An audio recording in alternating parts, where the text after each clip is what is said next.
Hello বন্ধুরা, সবাইকে মৃত্যুঞ্জয় লোহার ফেসবুক পেজ এবং গ্রামীণ ভিডিও ইউটিউব চ্যানেলে স্বাগত। আজ রাত্রি থেকে বিকেল পর্যন্ত টানা বৃষ্টিতে চারিদিকে জলে জলাময়। বহুদিন পর এ ধরনের বৃষ্টি দেখা গেল।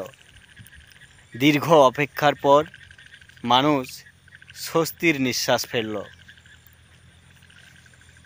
দেখতে পাচ্ছেন চারিদিকে ডাঙা জমি এখনও পড়ে রয়েছে, চাষ হয়নি।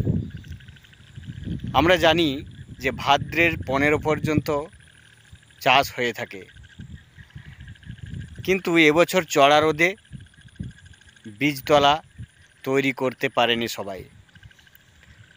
যারা করেছিল তাদের বীজতলা অর্থাৎ আফর মাঠ শুকিয়ে কাঠ হয়ে গেছে, অথবা যেখানে জলের নিকাশি ব্যবস্থা আছে তাদের সেই বীজ ধান অর্থাৎ আফর বুড়ো হয়ে গেছে, তাই সেগুলো গরু, ছাগল, মোষ ইত্যাদিতে খেয়ে নিয়েছে। তাই আজকের বৃষ্টিতে চাষিদের খুশি ফিরে এলেও বহু জমি পড়ে থাকবে এই বীজ ধান বা আফরের অভাবে। আপনাদের দেখাবো বহু মাঠ রয়েছে অর্থাৎ ধান জমি রয়েছে যেগুলো এখনও পর্যন্ত চাষ করা হয়নি। আপনারা জানেন আমাদের পশ্চিম বীরভূমের ছোটনাগপুর মালভূমির অংশ এই ঢেউ খেলানো জমিগুলি বৃষ্টির জলের দিকে তাকিয়ে থাকে, অর্থাৎ বর্ষার বৃষ্টি নির্ভর এই জমিগুলি চাষ হয় একমাত্র বর্ষাকালেই, আর সেটাও আবার কয়েক বছর ধরে হচ্ছে না ঠিক মতো। তাই হাঁ করে তাকিয়ে থাকে মেঘের দিকে। এবছর সবাই ধরেই নিয়েছিল চাষ হবে না, তাই অনেকে বীজতলা তৈরি করেনি। তো আজকের বৃষ্টি সকলকে আবার আশা জোগালো। তো চলুন দেখাই এই ঢেউ খেলানো জমিগুলির আজকের জলে টইটুম্বুর অবস্থা, এবং সেই জমির শামুক, গুগলি, কাঁকড়া, এমনকি বহু কীটপতঙ্গ যেগুলো আনন্দে লাফাচ্ছে। ব্যাঙের ডাক অনেক দিন পর শোনা গেল, চারিদিকে নানা রকম পাখির ডাক। তারা প্রকৃতির এই সুন্দর মুহূর্তটিকে উপভোগ করছে। চলুন আমরাও একটু ঘুরে ঘুরে সেই আনন্দে অংশীদার হই।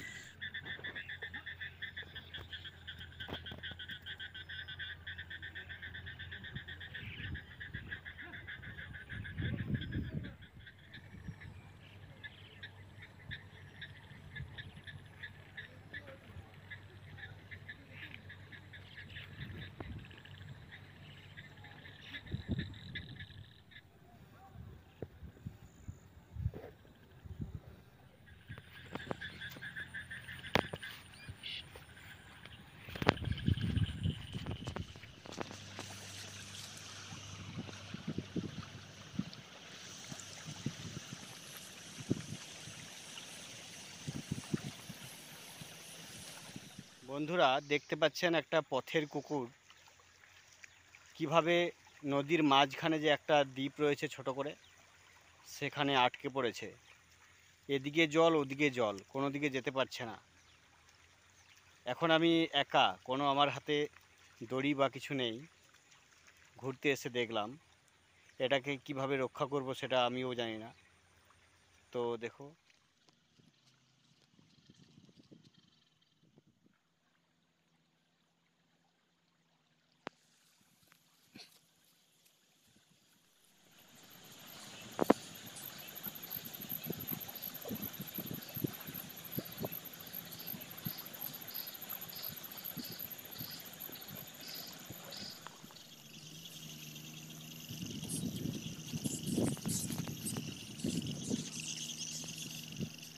বন্ধুরা, আমি এখন দাঁড়িয়ে রয়েছি কুশকর্ণী নদীর উৎস থেকে 1 কিলোমিটার নিচে, শাহাবাদের মাঝামাঝি অংশে।